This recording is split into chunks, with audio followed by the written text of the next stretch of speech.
अस्सलाम वालेकुम। कैसे हैं बच्चों? आप लोग ठीक ठाक हैं? कैसी चल रही है स्टडीज़? कैसे हैं लेक्चर? समझ में आ रहे हैं आपको? उम्मीद है कि आप जो है वो बहुत अच्छे तरीके से सीख रहे होंगे, पढ़ रहे होंगे। हम आगे बढ़ते हैं और यूनिट नंबर 5 में हम आज देखेंगे ग्रेविटेशनल फील्ड के बारे में। ग्रेविटेशनल फील्ड होती क्या है, इसके बारे में पढ़ेंगे। तो सबसे पहले हम आगे बढ़ते हैं और ग्रेविटेशनल फील्ड की तारीफ करते हैं कि ग्रेविटेशनल फील्ड जो है वो असल में है क्या। तो इसकी तारीफ यह है कि जमीन के गिर्द वो इलाका जहां जमीन कुव्वत लगाकर अजसाम को अपनी तरफ खींचती है। ये जी हमारे पास ग्रेविटेशनल फील्ड की तारीफ हो गई। बहुत आसान सी तारीफ है कि जमीन के गिर्द वो इलाका, वो एरिया जिसके अंदर जमीन फोर्स लगाती है, चीजों को अपनी तरफ खींचती है, उस इलाके को हम ग्रेविटेशनल फील्ड कहते हैं। फर्ज कर लें ये जमीन है और इस जमीन के गिर्द, ये जमीन है और इस जमीन के गिर्द ये वो इलाका है, ये वो एरिया है जिसके अंदर ये जमीन चीजों पर कुव्वत लगाती है और उन चीजों को अपनी तरफ खींचती है। वो जिस कुव्वत के साथ चीजों को अपनी तरफ खींचती है उसको हम ग्रेविटेशनल फोर्स कहते हैं। हम पहले भी इसके बारे में पढ़ चुके हैं कि जैसे ही हम किसी चीज को फेंकते हैं, ऊपर से नीचे छोड़ते हैं, तो वो चीज़ें ज़मीन की तरफ गिरती हैं। यानी ज़मीन जो है वो उसके ऊपर एक फोर्स लगाती है जिसे ग्रेविटेशनल फोर्स कहते हैं और उसकी कीमत हम न्यूटन के ग्रेविटेशनल के कानून से मालूम कर सकते हैं। तो वो जो चीज़ों की तरफ अपनी फोर्स लगाती है वो हमेशा यकसा नहीं होती। जैसे जैसे हम बुलंदी पर जाते जाते हैं, ये जो कशिश की कुव्वत है वो आहिस्ता आहिस्ता कम होना शुरू हो जाती है और एक पॉइंट पर आकर इसकी कीमत जो है वो बिल्कुल सिफर हो जाती है। उस जगह पर चीज़ों के ऊपर ज़मीन जो है वो अपनी ग्रेविटेशनल फोर्स जो है वो नहीं लगा सकती। तो वो इलाका जिसके अंदर ये अपनी चीज़ों के ऊपर ज़मीन फोर्स लगा सकती है, उस इलाके को हम ग्रेविटेशनल फील्ड कहते हैं। जैसे फर्ज कर लें ये हमारे पास एक जिस्म है, मास है जो इस बुलंदी के ऊपर पड़ा हुआ है। इस जिस्म का जो मास है वो m है और ज़मीन का जो मास है वो समय फर्ज कर लें me है। और ये me जो है इन दोनों के दरमियान जो फासला है, फर्ज कर लें वो फासला हमारे पास ज़मीन के सेंटर से यहाँ तक का जो फासला है वो r के बराबर है। जिस्म बहुत छोटा है और इनके दरमियान फासला भी बहुत कम है, तो हम इनके दरमियान फासले को थोड़ी देर के लिए नज़रअंदाज भी कर सकते हैं और इस फासले को थोड़ी देर के लिए भूल भी सकते हैं, छोड़ सकते हैं, नज़रअंदाज कर सकते हैं, निगलेक्ट कर सकते हैं। तो क्या होगा कि ज़मीन इसको अपनी तरफ खींचने के लिए इसके ऊपर ग्रेविटेशनल फोर्स लगाएगी। यहाँ पर इसके ऊपर फोर्स अमल कर रही है, यहाँ पर है, यहाँ पर भी इसके ऊपर ज़मीन फोर्स लगाएगी। लेकिन एक ख़ास नुक्ता आएगा जहाँ पर ज़मीन इसको अपनी तरफ नहीं खींच सकेगी।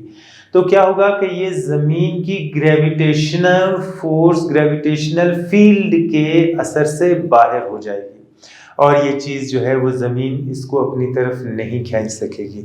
तो हम कहते हैं कि वो इलाका, वो फील्ड जिसके अंदर ज़मीन चीज़ों के ऊपर फोर्स लगाती है और उसे अपनी तरफ खींचती है, उस फील्ड को, उस फोर्स को जो है हम ग्रेविटेशनल फील्ड जो है कहेंगे। उस एरिया को, उस इलाके को हम ग्रेविटेशनल फील्ड कहेंगे। वो तमाम इलाका हमने इसको एक इमेजिनरी लाइन के ज़रिए, एक तस्वुराती लाइन के ज़रिए इसको ज़ाहिर किया है कि ये वो इलाका है जिसके अंदर ये ज़मीन चीज़ों को, अजसाम को अपनी तरफ खींचती है।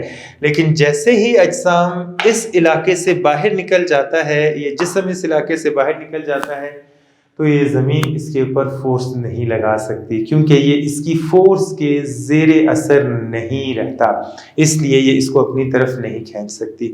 तो उस इलाके को जो है हम ग्रेविटेशनल फील्ड कहेंगे जिसके अंदर ज़मीन चीज़ों को अपनी तरफ खींचती है। आए हम क्या करते हैं कि हम जो न्यूटन का जो ग्रेविटेशनल का लॉ हमने पढ़ा था, F बराबर है G m अभी ये जो m e है ये ज़मीन के लिए हम इस्तेमाल कर रहे हैं, और ये छोटा वाला m जो है ये इस जिस्म का मास है जो हमने इसकी ग्रेविटेशनल फील्ड के अंदर रखा है। और r जो है वो इन दोनों के दरमियान फासला जो है वो फर्ज कर लें r, e जो है वो ज़मीन का क्या है, रेडियस है, निस्फ कुतर है।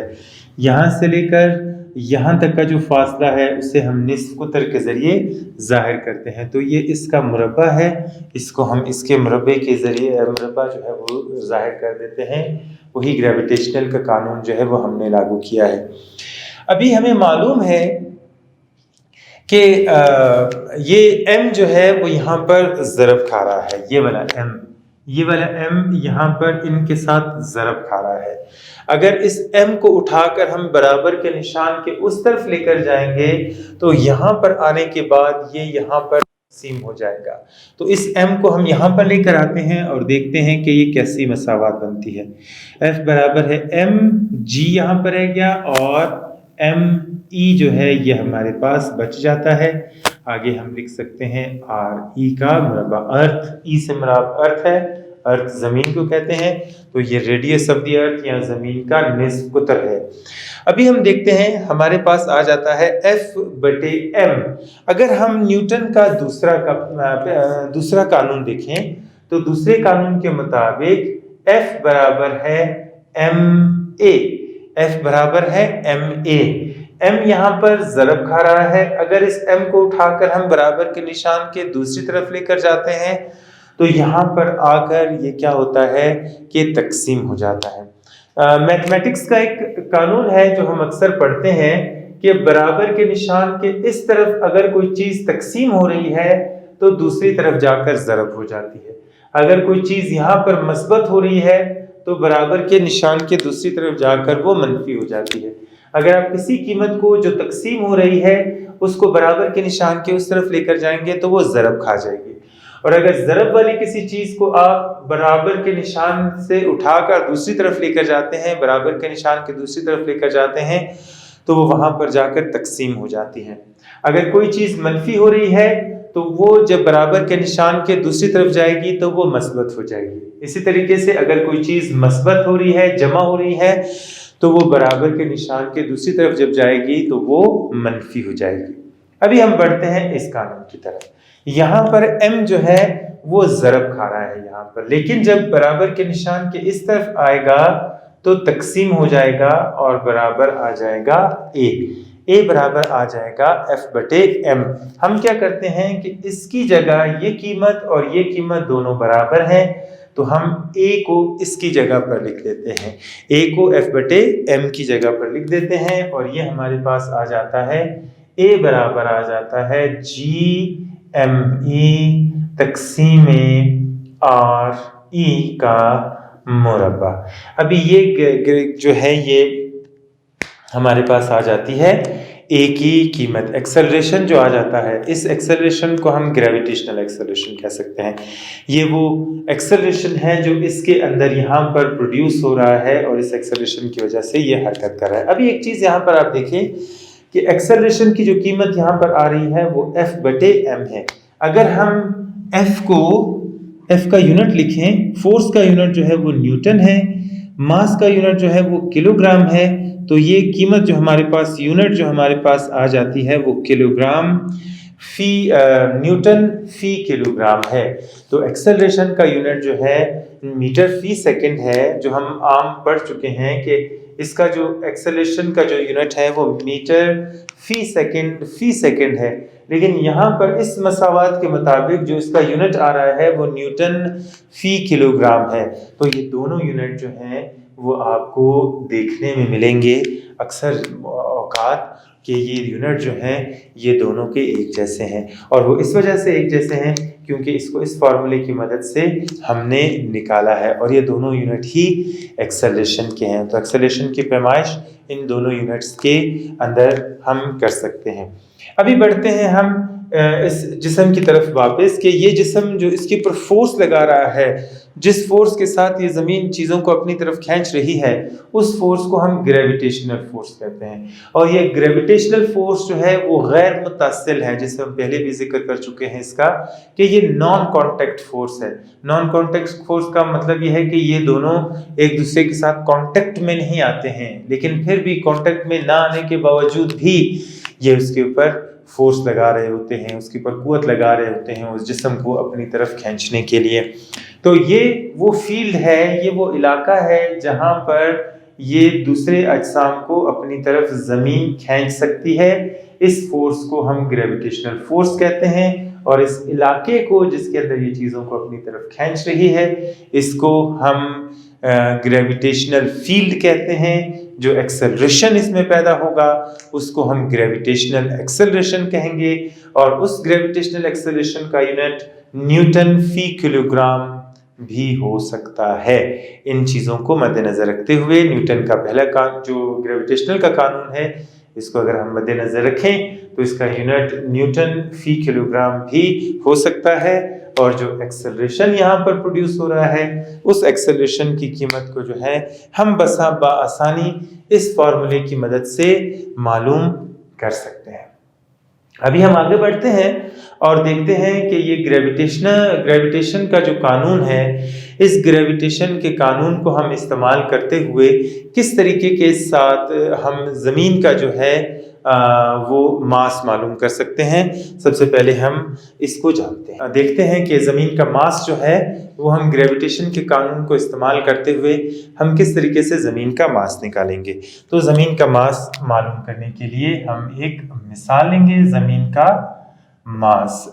का मास कैसे मालूम करते हैं।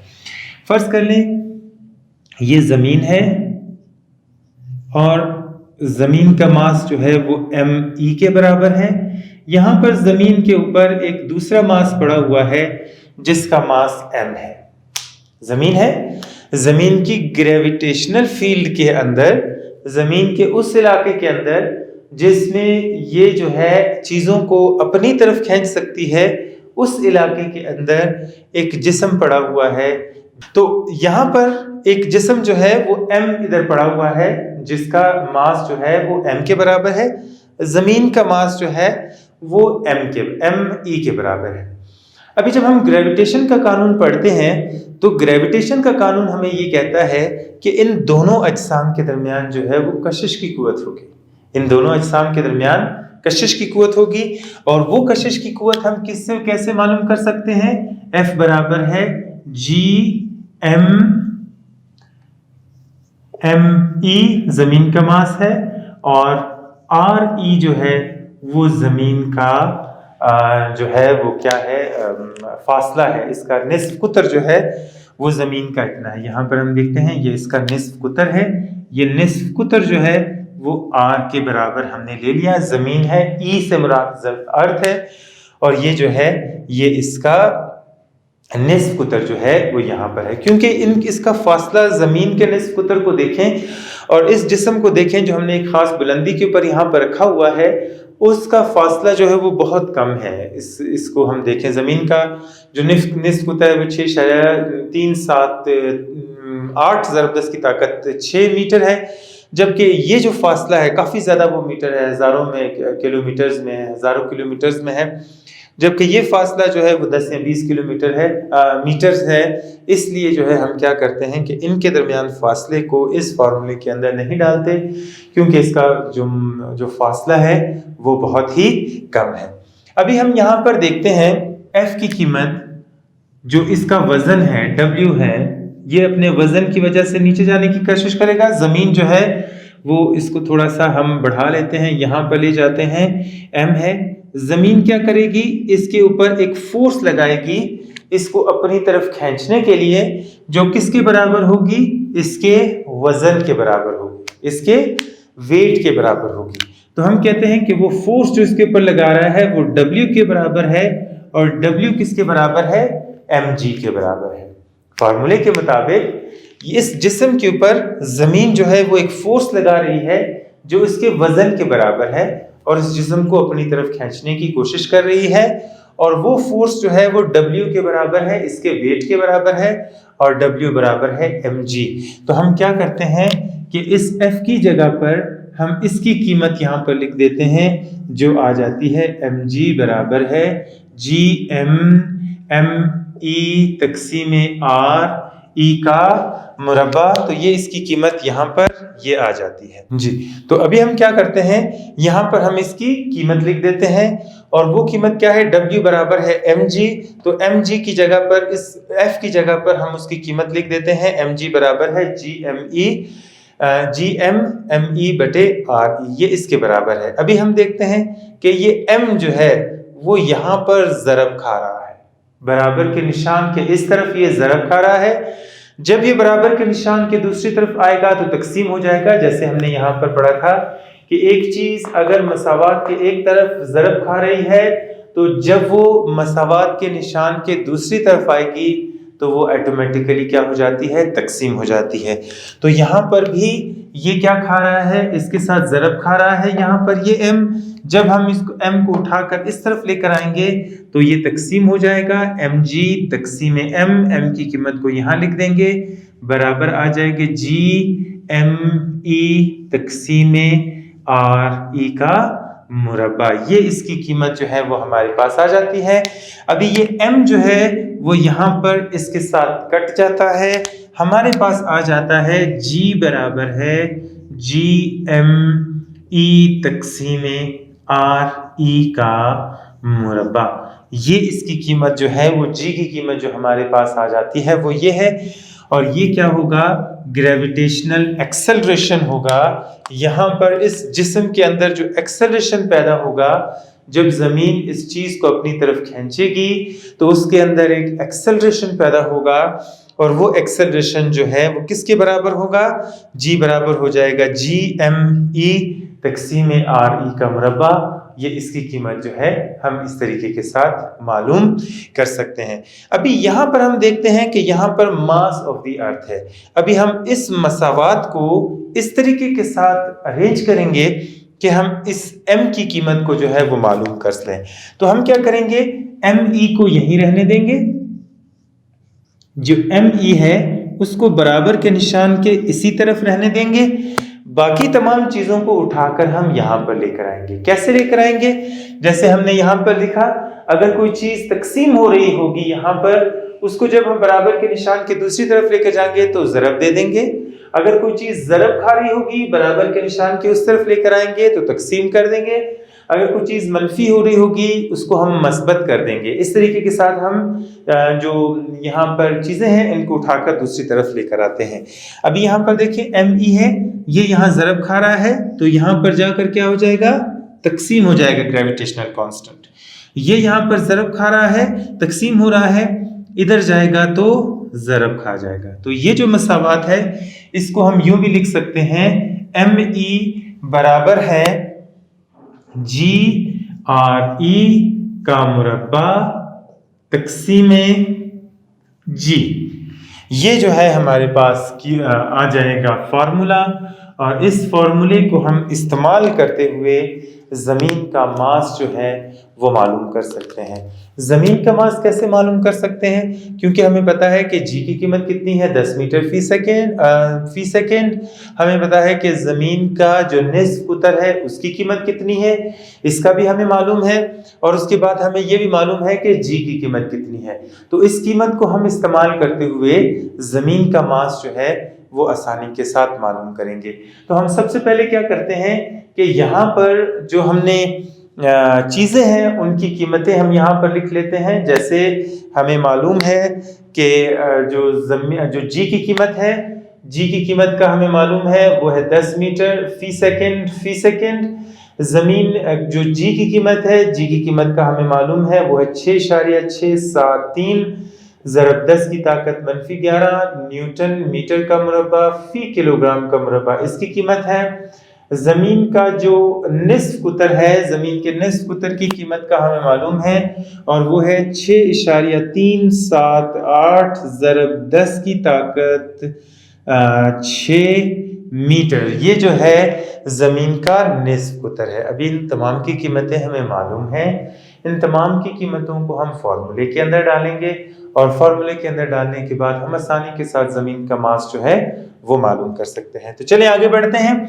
इसी फॉर्मूले के अंदर हम इसकी सबकी कीमतें डालते हैं, जो कि ME बराबर है, G की कीमत हमें पता है 10 ज़रब और E की कीमत जो है वो 6.378 ज़रब 10 की ताकत 6 ज़रब 10 की ताकत 6 का मुरब्बा और तकसीम G है।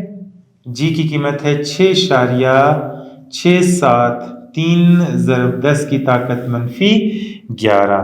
तो अभी हम क्या करेंगे, इसका फॉर्मूला 10 ज़रब 6.37 का हम मालूम करेंगे मुरब्बा, और मुरब्बे की कीमत मालूम करने के लिए हम क्या करेंगे, 6.378 को ज़रब देंगे 6.378 के साथ। 6.378 ज़रब 6.378, तो इसकी कीमत हमारे पास आ जाती है 40.68। 40.68 इसकी कीमत आ जाती है, 40.68। 40.68 ज़रब 10 की ताकत का क्या मुरब्बा कितना बनेगा, 6 दूनी 12 तकसीमे 6.673 ज़रब 10 की ताकत -11। अभी हम इन दोनों कीमतों को ज़रब दे देंगे। तो ज़रब देने के बाद हम इसको ज़रब दे देते हैं 10 के साथ, कीमत आ जाती है 406। ME बराबर है 406.68 ज़रब 10 की ताकत 12 तकसीम 6.673। अभी ये जो हमारे पास कीमत आई है इसको हम तकसीम करेंगे 6.67 पर। 6.67 पर तकसीम करेंगे और देखेंगे कि इसका जवाब जो है वो हमारे पास कितना आता है। 40.678 को तकसीम करेंगे किसके ऊपर, 6.673 पर। 6.673, तो इसका जवाब हमारे पास आता है 60। ME बराबर है 60.96। इसका जवाब हमारे पास आ जाता है। ज़रब 10 की ताकत जो है वो 12 के बराबर है। हम यहाँ पर ज़रबे इसको ऊपर लेकर जाएंगे और जब इसको ऊपर लेकर जाएंगे तो इसकी कीमत हमारे पास आ जाएगी -11 है। तो ये कितना हो जाएगा, जमा 11 हो जाएगा। ये कितना हो जाएगा, जमा 11 हो जाएगा, क्योंकि यहाँ पर इसकी कीमत मनफी है।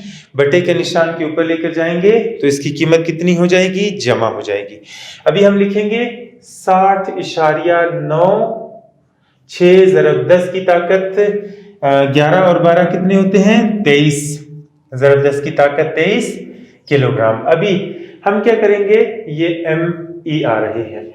अभी हम क्या करेंगे, इस इशारिये को उठाकर एक जो है वो पॉइंट आगे लेकर जाएंगे, क्योंकि जो साइंटिफिक नोटेशन है, साइंटिफिक नोटेशन में इशारिया से पहले एक नॉन जीरो डिजिट होता है, एक नॉन जीरो अदद होता है। तो मास ऑफ द अर्थ बराबर हो जाएगा 6.096 ज़रब 10 की ताकत, क्योंकि हमने 60 को 6 कर दिया, हमने इसको छोटा कर दिया, इसलिए हम 10 की ताकत मस्बत 1 लिखेंगे, वरना मनफी 1 लिखते अगर हम बड़े को छोटा कर रहे होते। ज़रब 10 की ताकत 23 किलोग्राम, तो ME बराबर आ जाएगा 6.096 ज़रब 10 की ताकत 24 किलोग्राम। तो जमीन का जो मास आ रहा है हमारे पास वो आ रहा है 6.096, जो जमीन के मास यानी 5.737 ज़रब 10 की ताकत 24 किलोग्राम के तकरीबन बराबर है। ये दोनों कीमतें जो हैं बराबर हैं। ये वो स्टैंडर्ड कीमत है जो हमने निकाली है, जबकि ये वो कीमत है जो हमने ग्रेविटेशन के कानून से निकाली है। ये दूसरे कानून को इस्तेमाल करते हुए डेंसिटी के जरिए या दूसरी चीज़ों के जरिए इसकी कीमत को निकाला गया है, जबकि ये वो कीमत है जो हमने ग्रेविटेशन के कानून से निकाली है। ये दोनों कीमतें बहुत करीब हैं एक दूसरे के, तो इसलिए जो है ये ग्रेविटेशन के कानून से जो निकाली गई कीमत है ये बिल्कुल दुरुस्त है। अभी हम आगे बढ़ते हैं और देखते हैं कि हम इसके हवाले से कोई न्यूमेरिकल वगैरह भी हल कर सकते हैं। तो अभी हम आगे बढ़ते हैं और देखते हैं कि जो जी की कीमत है, जो ग्रेविटेशनल एक्सेलरेशन की कीमत है, वो किस तरीके के साथ तब्दील होती है। जैसे जैसे हम आगे बढ़ते जाते हैं, बुलंदी के ऊपर जाते जाते हैं, तो इस जी की कीमत जो है वो तब्दील होती है। तो ग्रेविटेशनल एक्सेलरेशन यानी जी की कीमत पर बुलंदी का असर, बुलंदी का असर, ये हम पढ़ते हैं। या जी की कीमत जमीन जो है वो जी की कीमत का इसके ऊपर क्या असर होता है वो हम आगे यहाँ पर देखते हैं। वही मिसाल हम दोबारा लेते हैं। फर्ज कर ले ये हमारे पास जमीन है और इस जमीन के ऊपर जो है वो एक जिस्म हमने यहाँ पर रखा हुआ है। जिस्म का मास m है, जमीन का मास जो है वो me है। जमीन का जो निस्फ कुतर है वो re के बराबर है। अभी ग्रेविटेशन के कानून के मुताबिक इन दोनों अजसाम के दरमियान जो कशिश की कुव्वत होगी, वो कशिश की कुव्वत किस चीज के बराबर होगी? F बराबर है GMME तकसीमे R का मुरब्बा या RE का मुरब्बा। फर्ज कर लें ये जमीन का निस्फ कुतर है। जमीन की सतह से लेकर यहां तक की जो बुलंदी है उसको हम h के जरिए जाहिर कर देते हैं। यहां तक की जो बुलंदी है दरमियान में आ रही है, क्योंकि यहां तक तो हमें पता है कि जमीन का जो है वो निस्फ कुतर इतना है। ये जो बुलंदी है, जिस बुलंदी के ऊपर ये जिस्म पड़ा हुआ है, उसको अगर हम RH के जरिए जाहिर कर दें तो ये फार्मूला थोड़ा सा तब्दील हो जाएगा। ME तकसीमे R जमा H का मुरब्बा, RE जमा H का मुरब्बा। तो ये मसावात जो है वो हमारे पास कुछ यूं बन जाती है। अभी ये जिस्म है, इसका वजन होगा और ये जमीन जो है उस वजन के बराबर इसके ऊपर फोर्स लगाएगी और इसको अपनी तरफ खींचेगी। इसका जो W होगा, जितना इस जिस्म का वजन होगा उसके बराबर जो है वो इसके ऊपर फोर्स लगाएगी और इसको अपनी तरफ खींचेगी। तो F बराबर आ जाएगा, W बराबर आ जाएगा mg। तो हम क्या करेंगे कि इस F की जगह पर हम इस mg की कीमत को लिख देंगे, क्योंकि ये भी F के बराबर है, ये भी F के बराबर है, तीनों कीमतें एक जैसी हैं। हम यहाँ पर mg की कीमत लिख देंगे। mg बराबर है GMME तकसीमे RE जमा H का मुरब्बा। अभी हम क्या करते हैं कि ये जो m है ये यहाँ पर ज़रब खा रहा है, जब यहाँ पर आएगा तो तकसीम हो जाएगा। हम कई मरतबा इसके बारे में पढ़ चुके हैं। तो mg तकसीमे m बराबर आ जाएगा GME तकसीमे RE जमा H का मुरब्बा। ये दोनों आपस में कट जाएंगे और g की कीमत हमारे पास आ जाएगी GME तकसीमे RE जमा H का मुरब्बा। तो ये जो ग्रेविटेशनल एक्सेलरेशन है, ये जो ग्रेविटी की वजह से, ये जो ग्रेविटेशनल फोर्स की वजह से जो एक्सेलरेशन प्रोड्यूस होगा, उसकी कीमत G बराबर हो जाएगी GME तकसीमे RE जमा H का मुरब्बा। अगर आप इसको थोड़ा सा देखें तो GE हमारे पास क्या है? GE एक कांस्टेंट है, कांस्टेंट है। हमारे पास ME की कीमत जो है, जमीन का जो मास है वो भी एक कांस्टेंट है। जमीन का जो निस्फ कुतर है वो भी एक कांस्टेंट है। ये तीनों जो हैं ये कांस्टेंट है। सिर्फ एक चीज जो यहाँ पर बच रही है वो है जमीन की बुलंदी। और जमीन की बुलंदी और G के दरमियान जो ताल्लुक पैदा हो रहा है उसको हम ऐसे जाहिर कर सकते हैं, 1/H के मुताबिक इनके दरमियान जो है ये ताल्लुक बन रहा है। और इस ताल्लुक को हम यहाँ पर देखते हैं तो हमें ये पता चलता है कि अगर एक की कीमत बढ़ेगी तो दूसरी की कीमत कम होगी। इनके दरमियान जो ताल्लुक है वो बिलक्स मुतनासिब वाला ताल्लुक है कि जिसमें अगर एक की कीमत बढ़ रही होगी तो दूसरी की कीमत जो है वो कम हो रही होगी। यानी जैसे जैसे हम बुलंदी बढ़ाते जाएंगे, बुलंदी को बढ़ाते जाएंगे तो जी की कीमत जो है वो कम होती जाएगी। ये इन दोनों के दरमियान जो है वो ताल्लुक बनता है। और इस मसावात को हम इस्तेमाल करते हुए जो बुलंदी के हवाले से जो न्यूमेरिकल्स हैं उनको जो है हम हल करेंगे। तो हम आगे बढ़ते हैं और मिसाल नंबर 5.3 देखते हैं। और मिसाल नंबर 5.3 के जरिए हम देखते हैं कि कितनी कमी जो है वो इसमें वाक़या होती है। तो मिसाल नंबर 5.3 सफ़ा नंबर जो है वो 127 है। मिसाल नंबर 5.3 को हम हल करेंगे और देखेंगे कि क्या तब्दीली जो है वो इसके अंदर वाक़या होती है। जी, तो 500 किलोमीटर की बुलंदी पर ग्रेविटेशनल एक्सेलरेशन की कीमत हमने मालूम करनी है, जबकि ज़मीन का मास जो है वो 5.97 4 ज़रब 10 की ताकत 24 जो है वो किलोग्राम्स है। और निस्फ कुतर जो है वो 6.378 ज़रब 10 की ताकत 6 मीटर जो है वो हमें दिया गया है। हमने इन कीमतों को इस्तेमाल करना है, इन कीमतों को लिखना है और फिर जो है हमने इस बुलंदी के ऊपर इसकी कीमत जो है वो मालूम करनी है। तो आए सबसे पहले हम डेटा निकालते हैं। तो जो चीज़ें हमें यहाँ पर दी गई हैं उन्हें हम देखते हैं। जो बुलंदी हमें दी गई है, बुलंदी दी गई है 5000 किलोमीटर, 5000 किलोमीटर, 5000 किलोमीटर है। हम क्या करेंगे, किलोमीटर को मीटर में तब्दील करेंगे तो ये 5000 ज़रब 10 की ताकत 3 मीटर्स हो जाएगा।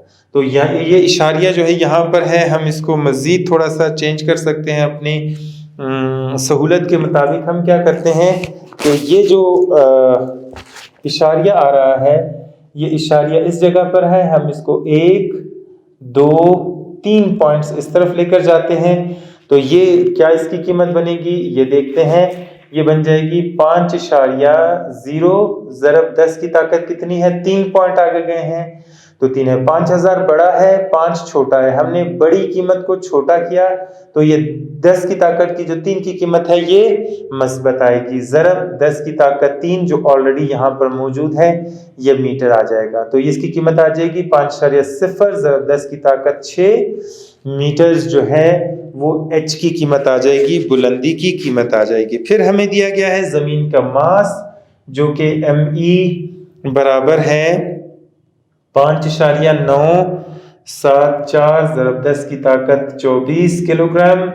फिर हमें ज़मीन का रेडियस दिया गया है जो है 6.378 ज़रब 10 की ताकत 6 मीटर्स। जी की कीमत का हमें पता है जो 6.673 ज़रब 10 की ताकत -11 न्यूटन मीटर का मुरब्बा फी किलोग्राम का मुरब्बा, ये इसकी कीमत है। अभी इस फार्मूले के अंदर हम ये तमाम कीमतें जो हैं वो डालेंगे और डालने के बाद जो है वो हम क्या करेंगे कि इसकी कीमत जो है वो मालूम करेंगे कि 5000 की बुलंदी के ऊपर इसकी कीमत में क्या तब्दीली वाक़या होती है। फार्मूला लिखेंगे, G बराबर है GME तक़सीम RE जमा H का मुरब्बा। तो G बराबर आ जाता है, G की कीमत 6.673 ज़रब 10 की ताकत -11। ज़मीन का जो मास है उसकी कीमत है 5.974 ज़रब 10 की ताकत 24 किलोग्राम। तक़सीम RE की कीमत हमारे पास है 6.378 जमा H की कीमत जो है वो 5 ज़रब 10 की ताकत 6, यहाँ पर 10 की ताकत लिखी नहीं, ज़रब 10 की ताकत 6 जमा 6.5 की कीमत है 5 ज़रब 10 की ताकत 6 का मुरब्बा। ये हमारे पास G की कीमत जो है वो आ जाती है। अभी हम क्या करेंगे, मज़ीद इसको हल करेंगे।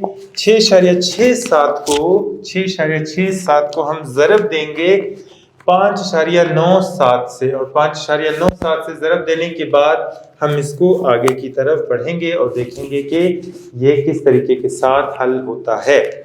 तो चलें जी आगे बढ़ते हैं। और इसकी कीमत मालूम करने की कोशिश करते हैं।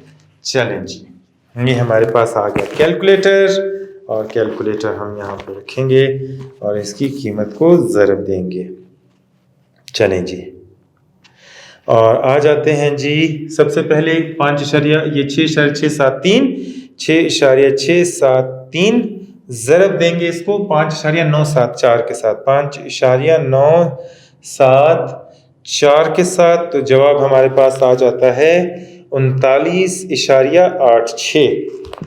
39.86 ज़रब 10 की ताकत 24। 10 की ताकतों को एक जगह कर लेते हैं, -11 तक़सीम क्या कर लेते हैं कि इनको हम दोनों कीमतों को जो है वो जमा कर लेंगे, और इनकी जो ताकतें दोनों की एक जैसी हैं। इसकी ताकत 10 की ताकत 6 है, दूसरी कीमत की ताकत भी 10 की ताकत 6 है, तो हम इन दोनों को जमा कर सकते हैं। अगर उनकी 10 की ताकतें 2 या 2 से ज़्यादा कीमतों की 10 की ताकतें एक जैसी हों तो हम उन्हें जमा कर सकते हैं। तो ये जब इसको जमा कर लेंगे ये आ जाएगा 11.378 ज़रब 10 की ताकत 6 का मुरब्बा। हम इसको मालूम करेंगे तो जी की कीमत हमारे पास आ जाएगी। इसका जब हम मुरब्बा मालूम करेंगे 3.37 का हम मुरब्बा मालूम करेंगे, तो ये आ जाएगा हमारे पास 11.378 ज़रब 11.378। तो इसका मुरब्बा हमारे पास आ जाएगा 129.5 129.5 39.86 ज़रब 10 की ताकत। अच्छा, 24 में से 11 मनफी करेंगे तो हमारे पास आ जाएगा, जवाब आ जाएगा 13 तक़सीम। इसका जो जवाब हमारे पास आया था वो आया था 129.5 ज़रब 10 की ताकत कितनी हो जाएगी 12। 6 दूनी 12 जो है वो इसकी कीमत हो जाएगी। अभी हम क्या करेंगे कि इसको ऊपर लेकर जाएंगे 39.86 पर हम 129.5 को सबसे पहले तक़सीम करेंगे। सबसे पहले हम किस पे तक़सीम करेंगे 39.86 तक़सीम 129.5 129.5 के ऊपर हम इसको तक़सीम करेंगे। जवाब हमारे पास आ जाएगा 0.307 ज़रब 10 की ताकत जो है वो कितनी थी 13 यहाँ पर पहले से मौजूद थी। ये 12 यहाँ पर क्या हो रहा है जमा है, बराबर के निशान के ऊपर आएगा तो ये -12 हो जाएगा। जी की कीमत हमारे पास आ जाएगी 0.307 ज़रब 10 की ताकत 1। हम क्या करेंगे कि इस सिफर को जो है वो उठाकर इस जो इशारिया है इशारिया को एक कदम आगे लेकर जाएंगे तो जी की कीमत हमारे पास हो जाएगी 3.07 ज़रब 10 की ताकत -1। क्योंकि हमने 30 कीमत थी, 30 कीमत को हमने मजीद कम कर दिया और कम करने के बाद हमने इसको 3.07 कर दिया, तो इसलिए जो 10 की कीमत होगी ये इसको हम मनफी लिखेंगे। ये जो 10 की ताकत 1 है ये इसी तरीके से आ रहा है, ये दोनों आपस में कट जाएंगे तो जी की कीमत जो आएगी 3.07 मीटर फी सेकंड का मुरब्बा, या इसको लिख सकते हैं 3.07 न्यूटन फी किलोग्राम, जो हम पहले भी पढ़ चुके हैं कि ये दोनों यूनिट्स जो हैं वो एक बराबर हैं। तो यहाँ पर जो कीमत हमारे पास आ रही है वो 0.307 या 3.08 दोनों एक दूसरे के बराबर हैं। तो इस तरीके के साथ जो है यहाँ पर हम जी की कीमत मालूम कर सकते हैं। तो अभी आप ये अंदाज़ा लगाएं, ये देखें कि ज़मीन के करीब जो है इसकी कीमत 10 मीटर फी सेकंड के बराबर है, लेकिन जब हम 5000 किलोमीटर की बुलंदी पर ऊपर चले जाते हैं, 5000 किलोमीटर की बुलंदी पर जब ऊपर चले जाते हैं तो ये जो 10 मीटर फी सेकंड की जो एक्सेलरेशन है वो यहाँ पर सिर्फ 3.07 मीटर फी सेकंड का एक्सेलरेशन रह जाता है। तो जिससे हमें ये अंदाज़ा हुआ कि जितनी बुलंदी के ऊपर हम जाते जाते हैं इसकी कीमत उतनी ही ज़्यादा कम होती जाती है। अगर हम अपनी किताब को देखें और किताब के अंदर एक टेबल बना हुआ है सफ़ा नंबर 127 पर, और उस टेबल को देखें, टेबल नंबर 5.1, जदूल नंबर 5.1, और उसमें हम देखेंगे कि किस तरीके के साथ तब्दीली वाक़या हो रही है। जब 100 के 1000 किलोमीटर पर जाते हैं तो ये एक्सेलरेशन 7.33 हो जाता है। 2000, 3000, 4000 और 11000 की किलोमीटर की बुलंदी पे आकर इसकी कीमत 0.13 मीटर फी सेकंड हो जाती है, जिससे ये ज़ाहिर होता है कि जितनी ज़्यादा बुलंदी पे आप जाते जाएंगे, जितनी ज़्यादा दूर आप जाते जाएंगे, उतनी ही ज़्यादा जो है वो जी की कीमत कम होती जाएगी। ज़मीन से ऊपर जाते हुए जी की कीमत कम होती जाती है, जो हमारी इस मसावात को जो हमने निकाली थी कि G बराबर है 1/h की, जो है वो दलील है, इसको साबित करती है कि जैसे जैसे बुलंदी ज़्यादा होती जा रही है, G की कीमत जो है वो कम होती जा रही है। उम्मीद है कि आपको ये लेक्चर बहुत अच्छे तरीके से समझ आया होगा। अगली वीडियो तक के लिए अगली वीडियो में फिर मिलेंगे और फिर फिज़िक्स 9 का जो है वो कोई नया चैप्टर, नया टॉपिक पढ़ेंगे। उस वक्त तक के लिए अल्लाह हाफ़िज़।